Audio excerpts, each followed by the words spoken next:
In this video, I'll be putting into practice some of the things we talked about in the previous modeling theory video. I'll be narrating through a few time-lapse videos covering my thoughts on the body, the hair, and an armor piece. I'll also be showing a bit of polypaint at the end, and we'll talk about how it can help you visualize your model.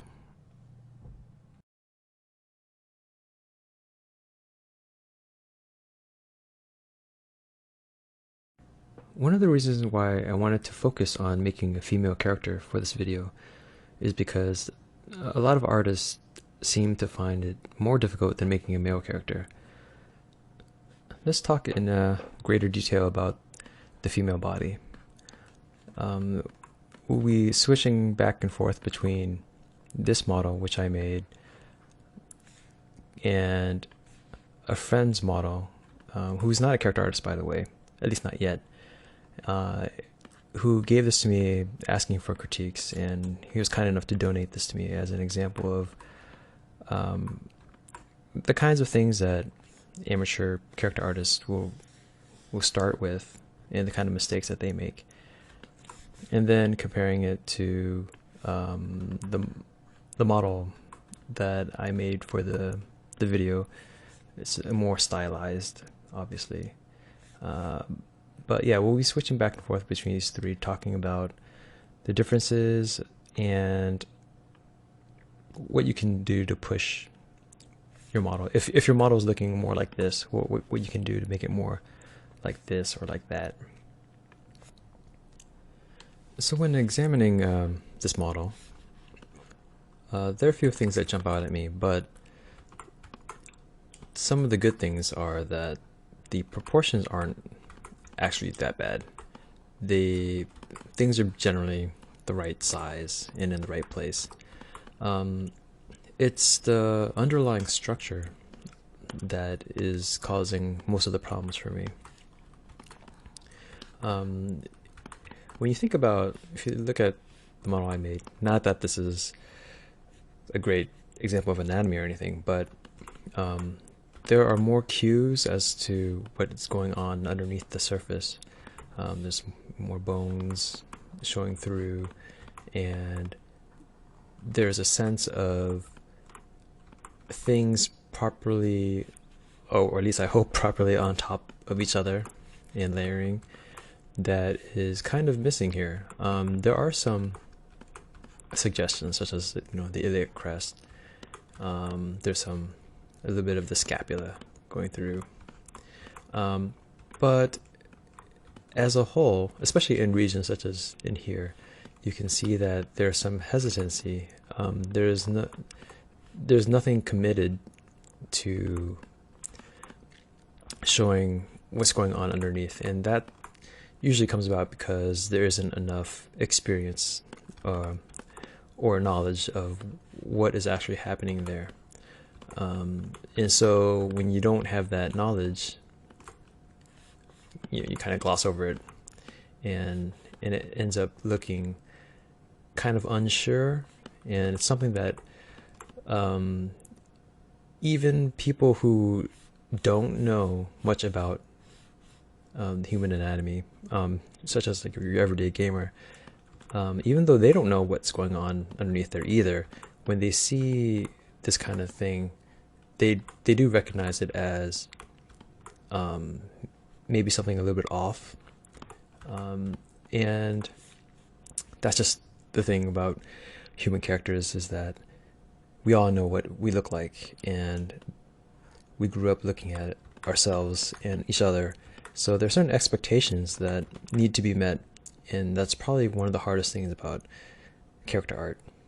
Just creating a convincing human character, especially a female character, because there's so much nuance, so much that if things aren't quite right, it'll just seem wrong, or it'll seem masculine, or any number of other things other than what you really want. I'm going to jump to a time lapse. At first I tried to do this in real time, but it was taking too long and was honestly kind of hard to talk and work at the same time. First thing I'm going to do is try to get the balance to be a little bit better. At the moment, it kind of feels like she might tip over backwards. Mostly just moving the legs around, moving a little bit back, moving the hips a little bit forward.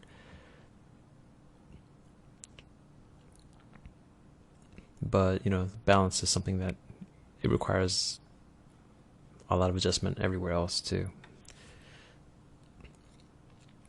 You take a look at it without the arms on, you can see the cross section and how wide it is, which isn't really correct, at least not in this kind of character. But the reason why I hid the arms is to show the width of the torso right now, and it's actually something I see a lot in some artists where it's almost as if they don't take into account the width of the arm when they're measuring the width of the torso from side view, because when the arm is there, maybe you don't notice it as much, but definitely the width right now is way too much.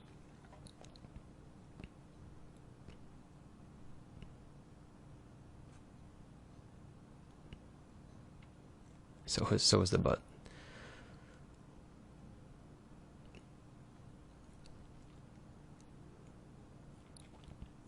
When we're looking at from front view, one of the things that jumps out at me is how straight the legs are right now.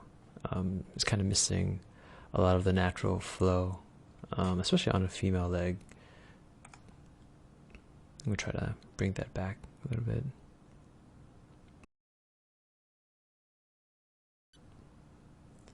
And that's the thing about things like this where you're trying to add curves. It's not even because you want to make a sexy leg necessarily. It's just there are some curves that just read as more feminine, or in this case just something a little bit more natural. And you want to make sure that when someone sees your work, that their first read is that it is a female character.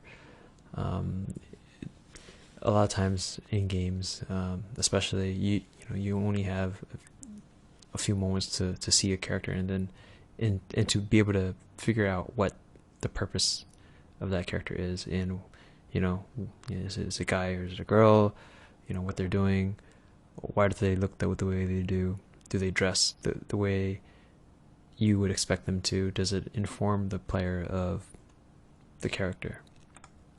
So things to keep in mind. Here I'm switching to the side view now and moving things around.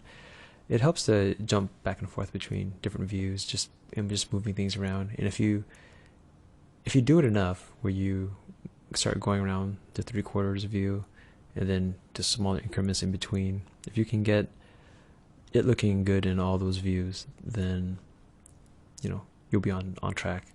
Sometimes when you first start doing that and you're just working on one view and you push it around, sometimes you rotate it and then you're kind of horrified by what it looks like in another view. But that's not something to be scared of. It's just natural.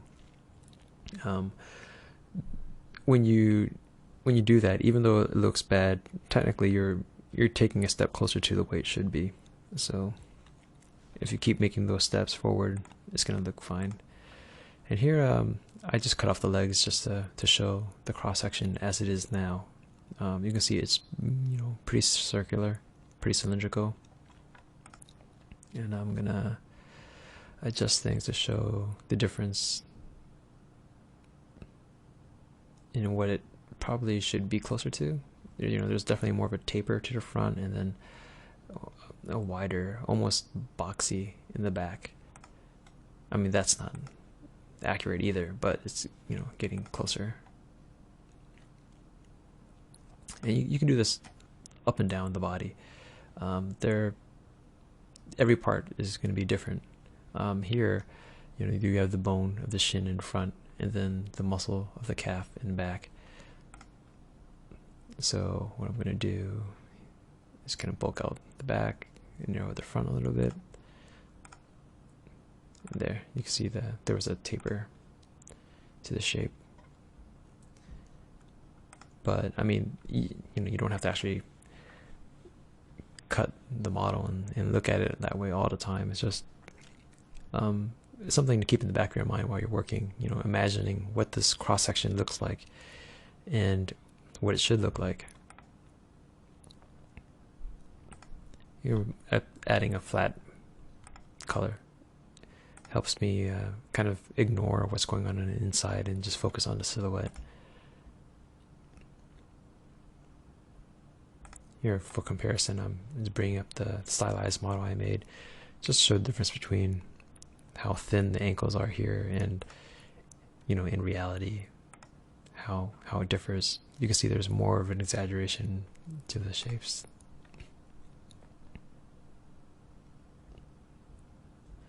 But you kind of have to be able to do the real thing first before you can know how to stylize them. See, I'm getting a little bit more of that natural curve. And here, if you look at just the lighting, the light shading, how it kind of goes from the stomach over onto the legs, that tells me that this is pretty much flat right here, and that's just totally wrong.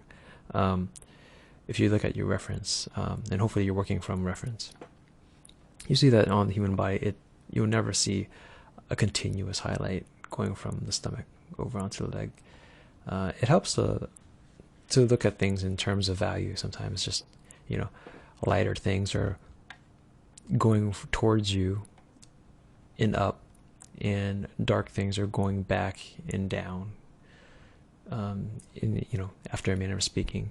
So sometimes in order to fix that, all you have to do is examine the values that you have going on here in your model, compare it to your reference, and just make your values match the reference's values. I mean, not like literally match, but if you see the form rolling back as it does in the crotch, on your reference, then that the simplest way to achieve that on your model is to carve into that area, which is what I'll do in a second here.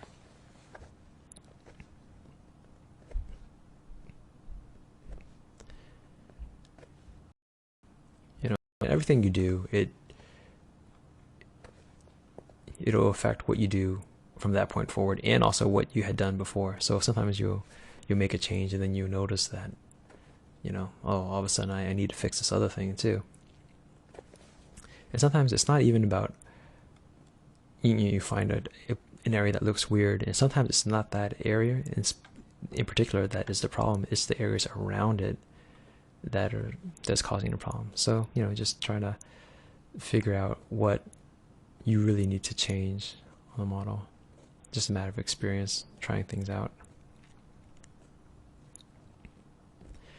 Originally there wasn't much of an indication of a rib cage in here. I'm trying to bring it back. Sometimes I exaggerate things, and then I'll knock it back.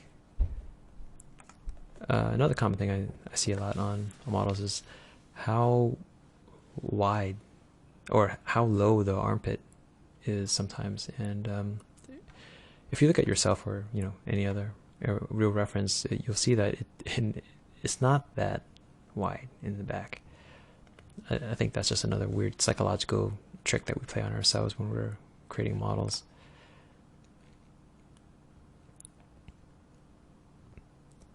You can see sometimes I kind of struggle with the surface a little bit. This model was actually given to me triangulated for some reason, so it was kind of unintuitive to sculpt on. You see me struggling with the mesh a little bit.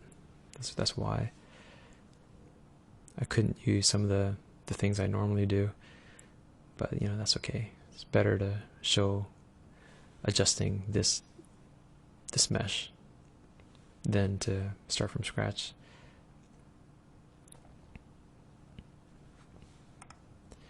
Here you'll see another example of me carving things in a little bit more than they probably should be, just to put it there, and then I'll fix it later. Adjusting the neck here. The neck is one of those things, I think it's easy for people to have the um, to think that the neck is a lot wider on the bottom than the top is kind of like a cartoony, iconic way of um, showing the neck. And the reality is that a lot of the mass on the bottom of the neck, it actually comes from the trapezius muscle in the back. It's not really that the neck itself is that much wider. In fact, it's if anything, it's almost the reverse, where the sternomastoid muscle, it actually adds a lot of bulk to the top that actually isn't on the bottom.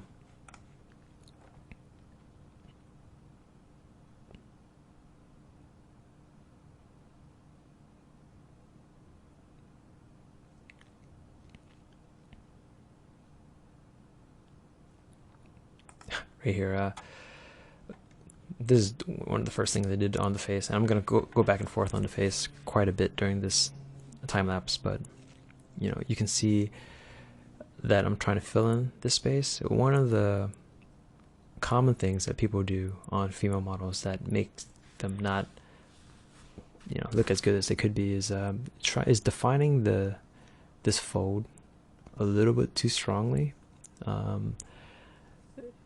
When you get this transition, a harsh transition from, or a dip from this highlight here to the highlight here, then it starts to look kind of aged and kind of masculine. What you kind of want is more of a continuous highlight going from the cheek down onto the mouth. There's just a more of a plane there. It's a kind of a generalized plane, and you can hint at things, but yeah, we'll get back to the face a little bit later.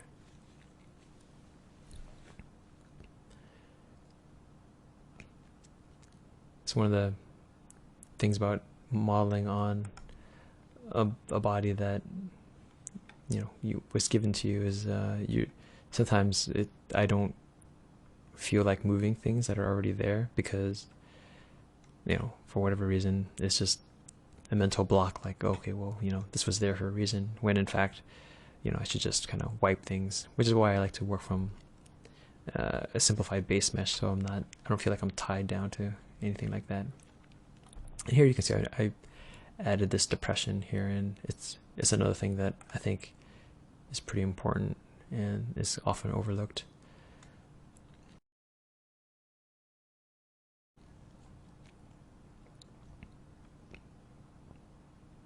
And I didn't make a cross section for the arms, but as with the legs, there's a definite tapering where the bicep is thinner than the tricep in the back. So you want to keep in mind those kind of things while you're working. Same thing with the hips, really. It's going to be wider in front and narrower in the back where the butt is. And it kind of alternates too in a weird way. Like you have it tapered one way, and then it'll vary up and down the surface of the body. So that's why you can't rely on just having cylindrical legs and arms, because it'll never look right. And there's so much variation going on throughout the body, and just knowing where those changes are and hinting enough of it at it can really help sell your model.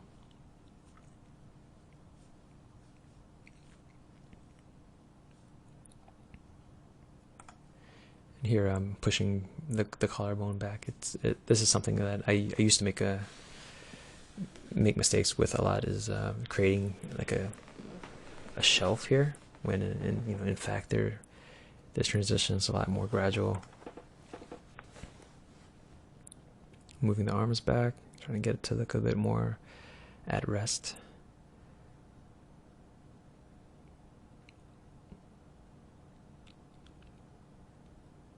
Yeah, on the original model there wasn't much indication of a rib cage, and we were trying to really bring that forward, because that's one of the key landmarks to figuring out where other things are on the body.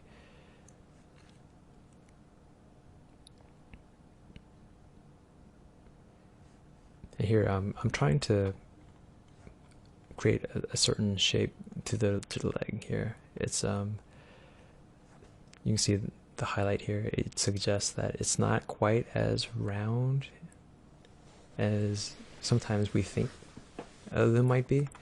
And if you look at some photographs of legs in harsh lighting, you'll see that there's sometimes the transitions aren't as smooth as you think. So it's good to find reference where in different lighting conditions that reveal the real form of what you're trying to replicate. And here, one of the natural lines I kind of refer to in the body is this going down. This, if you look at the highlight going down the leg here from the hip. I don't actually do it as well in this model as on the other one, but there is a certain flow to it that is quite appealing.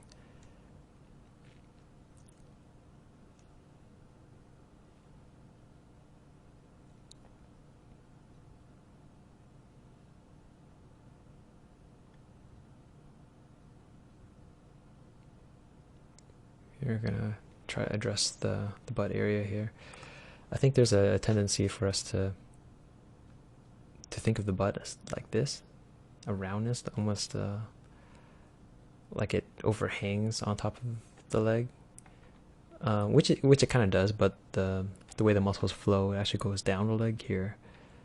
So, you know, when you think of this kind of shape, it's actually a lot more subtle than what you might initially think. And also, you know, putting a little bit more of the mass towards the bottom of the butt.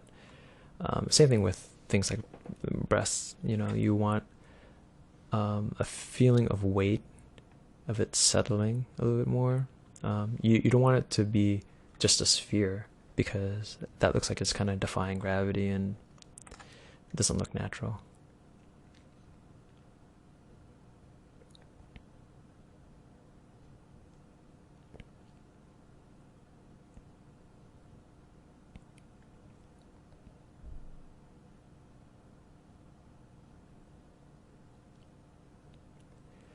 Putting some indications of the scapula.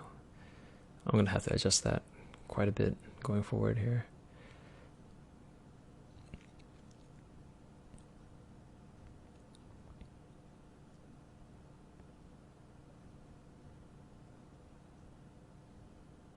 But you can see I'm rotating around the model quite a bit all the time, just to get a good grasp of how it looks in all angles. And here I'm pushing the collarbone back here because, you know, it actually creates, there's a shape of it like this, and that was missing in what I was doing. And of course, you move that back, then you have to kind of adjust the trap muscle there.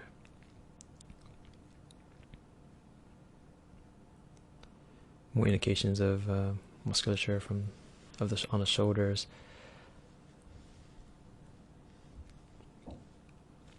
Here I'm trying to get the obliques, suggesting it at least. You know, not that a figure like this would have it very pronounced, but, you know, just trying to suggest what I can.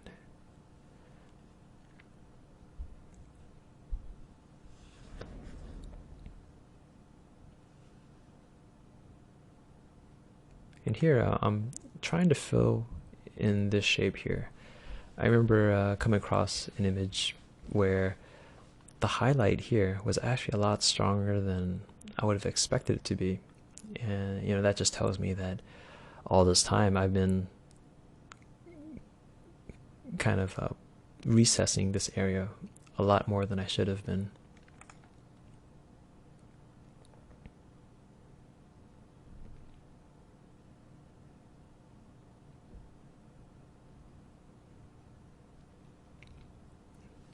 Doing the back of the knee and the knee itself. Unfortunately, I'm not going to have time to really flesh those areas out, but we'll see. You know, ankles, same thing. as the rest of the body here. You know, you have it. Oh, this is I'm gonna move it down more later, but you know, it's higher on the inside, lower on the outside, and then the curve of the calf here it'll be lower on the inside, higher on the outside, kind of alternating up and down the body.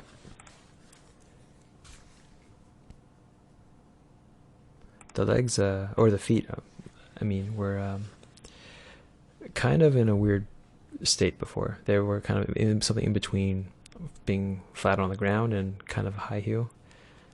I just made it flat here. And you know, sometimes it helps to think of things in planes. I just tried to planarize the foot a little bit, trying to get a more structure to it before it was just a blobby extrusion.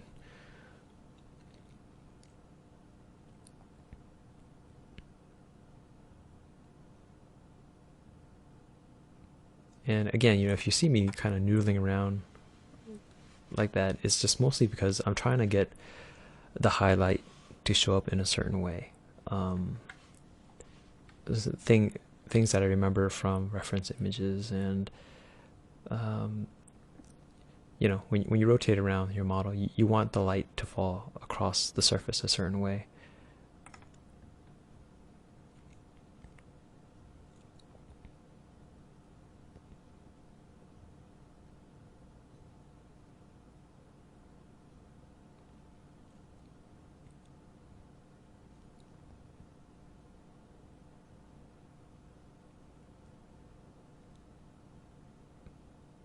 Here I'm going to try to move that muscle back a little bit.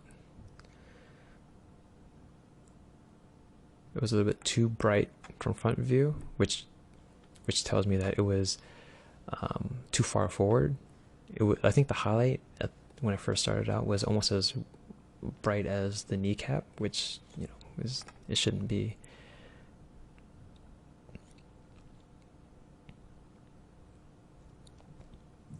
And here I'm going to try to take another stab at the face here.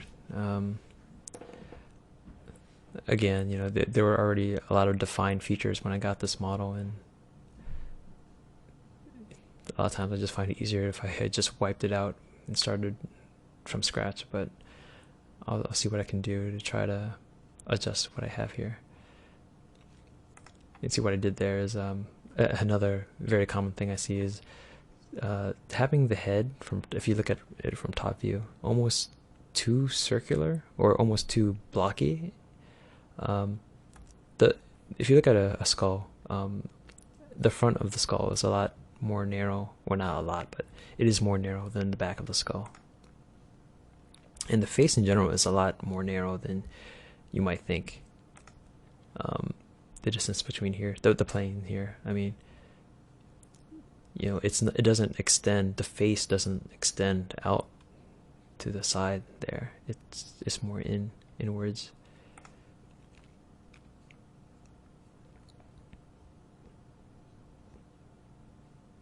These lines there, that's just a kind of a starting point for me to try to hint at the subtle changes on the brow that are a result of the skull underneath. If you feel your own skull in this area, you can feel that there's a transition point there, and you know, just take a look at a skull and you'll get a better idea of what I'm talking about.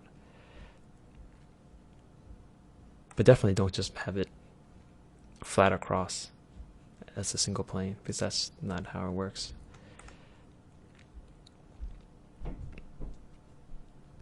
And things like that, where I dug in right here, that's just because I wanted to create this transition between light and dark. Having those things really help describe how the form is changing there. You just have to be careful not to do it too strongly, especially on certain kinds of characters. I'm gonna have to add some ears in here because it's looking pretty bad. Here I'm just adjusting the shape of the lips, trying to get it to be a little bit more soft and more feminine.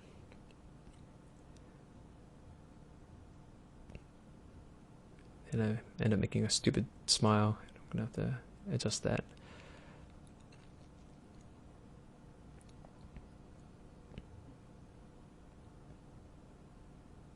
But yeah, from front view, if you just look at the transition between the dark and the light here, it should be narrower than out here.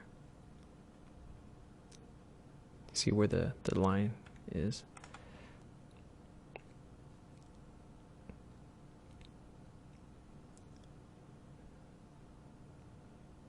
Trying to adjust the jawline a little bit. It was a little bit too masculine. Again, just if you look at how I dug in there, that was to create this transition between dark and light. If you don't do that kind of thing, you'll just have this gradual fade, and it just starts to look formless. And you want to find these transitions that you see on your reference images and replicate them.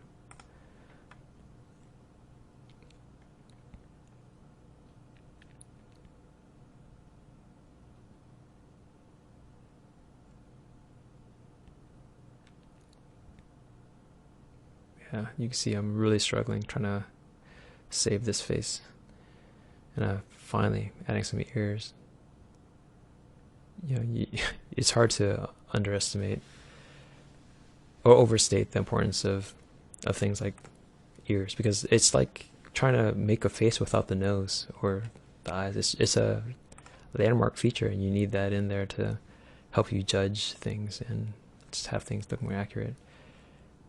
And here I see I added a plane change in there. Before it was just kind of rolling down and over a little bit too softly.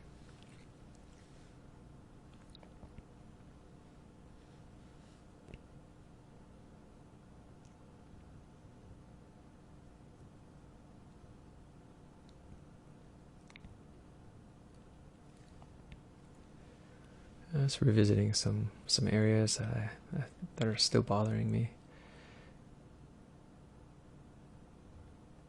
You get that depression between the rib cage.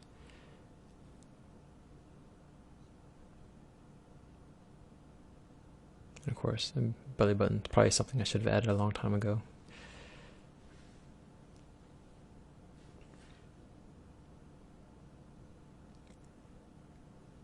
And here I'm trying to adjust the breast because they didn't feel entirely natural to me. And then I realized I was losing some of the mass that was in the originals, kind of bringing it back a little.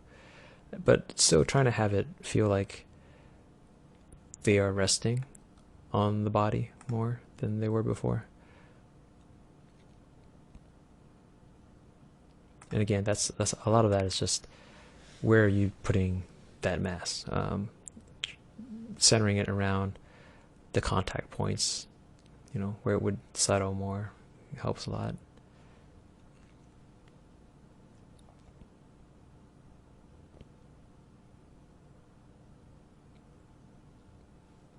And yeah, at this point, I'm finally going to deal with the arms. I mean, I'm not going to finish the hands or anything, but at least adjust it so that it feels a little bit more natural to me. They were kind of like in a zombie pose before, and here just bring the arms down just to see the length of the arms, just to see if they're okay. And they look okay right now. If they were too short, for example, the wrist might not be in line with the crotch. And a lot of times, so this is kind of the pose I generally model things in. The arms kind of at a 45-degree angle, and the legs pretty much straight up and down. I found that that's kind of a good compromise to give to rigging a lot of times, because if it was completely up to rigging, they'd want things in a Da Vinci pose where the arms would be straight out like that, maybe the legs spread a little. And it's just kind of an unnatural state.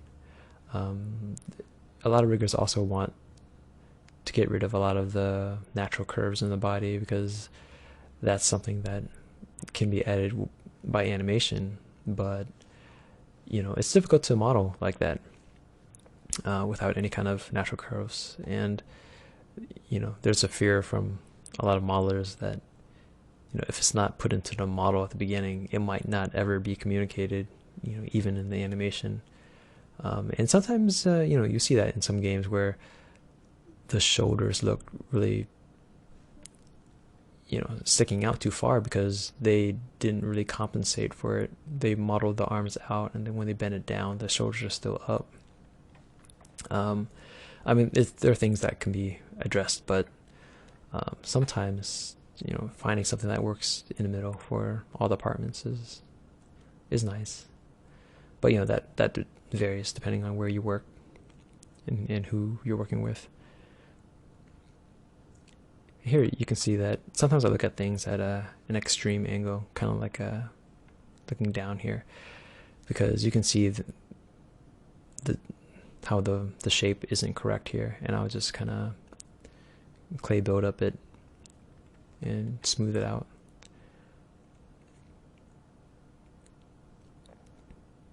Again, it's a lot of examining how the shading works, which is why I think having the right matte cap on can be important in helping you read the surface.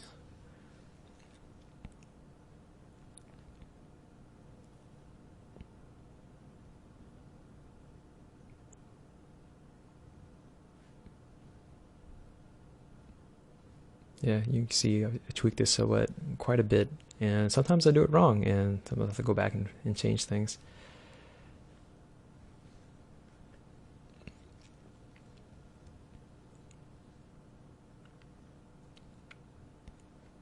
There's a bit too much of a depression in there.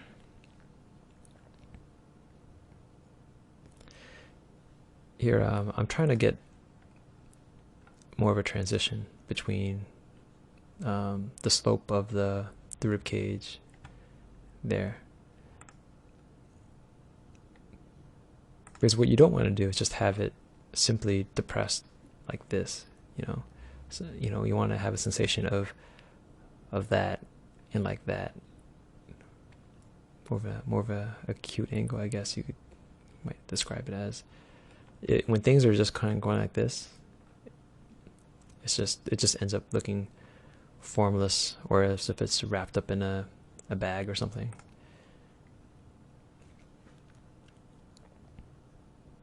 Trying to define the lats here.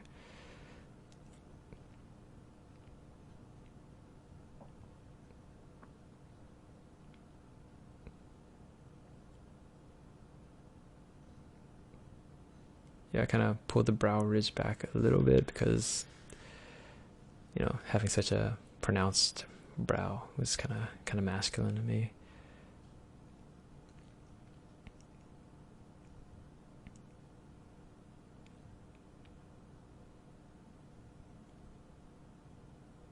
Again, looking at things in all angles, trying to make it work. And sometimes, when you're adjusting the silhouette, especially of a face in 3/4 view, when you're trying to get a certain angle to things, sometimes it's not as easy as pushing things in or out. Sometimes it's back and forth, forward and back, I mean. So, there are different ways to achieve the silhouette that you're going for. So you might have to experiment sometimes.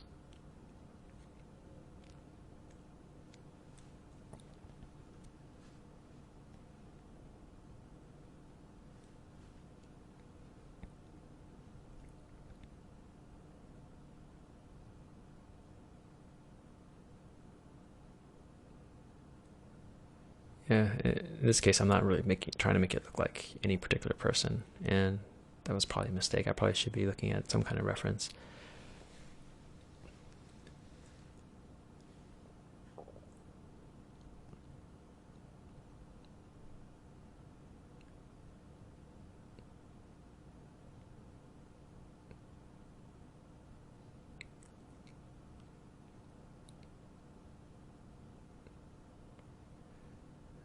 especially as the video gets further along, the less drastic changes are made, just a lot of little tweaks.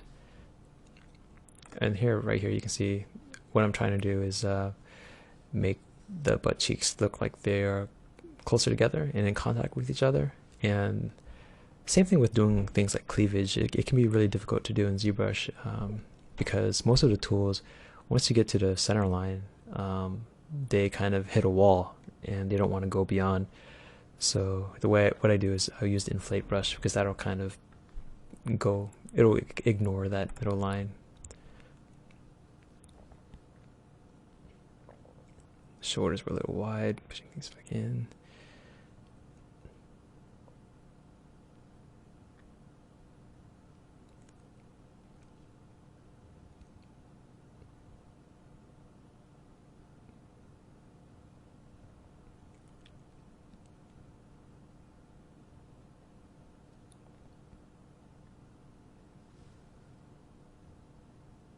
Yeah, the transition between the back of the head and the skull isn't quite what I want, but whatever. Probably have hair in the end.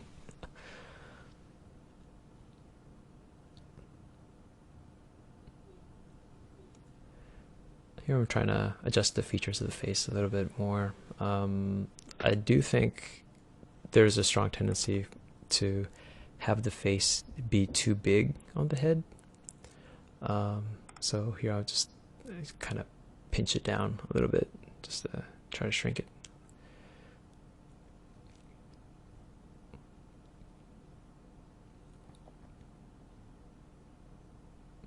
Just checking with my other model.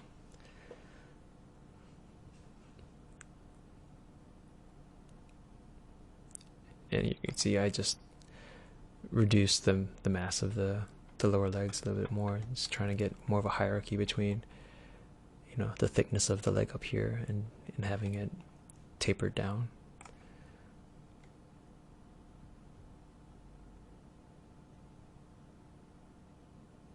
And what I was trying to do there is just, again, just trying to get that contrast between the dark and the light.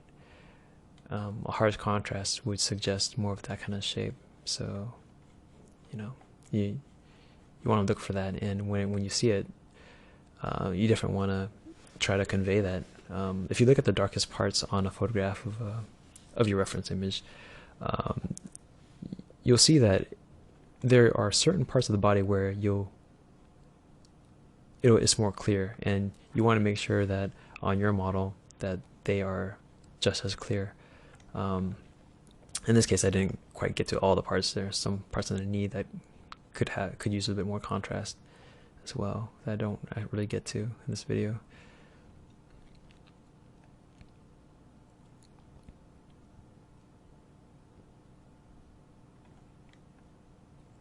Winding down towards the end here. There you have it. To quickly recap some of the things to keep in mind when working on the body, the first thing is to consult reference.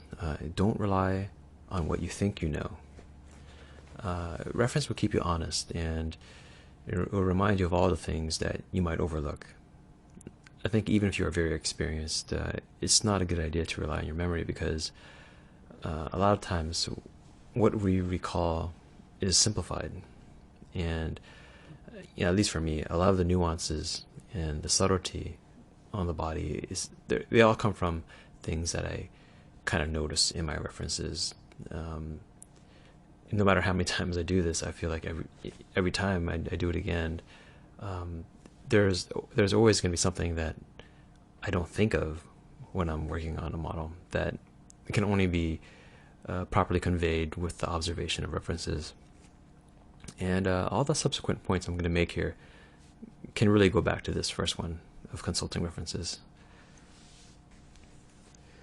Next, the body needs natural balance and structure in order to feel solid and believable.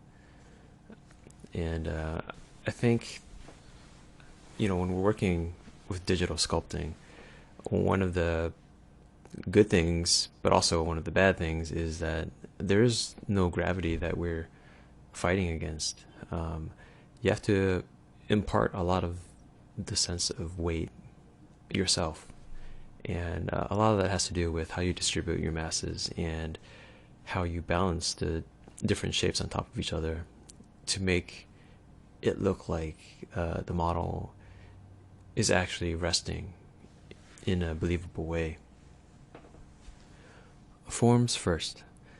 I think the most important thing to get right are the overall forms. Without the proper form, any detail you put on top, no matter how intricate or well designed it is, your model is always going to feel wrong. This is why it helps to start on a lower resolution mesh and to resist the urge to jump to those higher subdivision levels with millions of polygons until you're very confident with the forms. And I think, in relation to game art, since time is always such a huge factor, you can even omit a lot of the small details in your model as long as your forms are strong enough, because a lot of people, they might miss those small things, but they're not gonna miss the big mistakes you make. Make the model work in all angles. Be very conscious of the silhouette that you have going on. Get that right first before trying to worry about what's going on the inside of the model. And also watch your cross sections and how the forms light. I think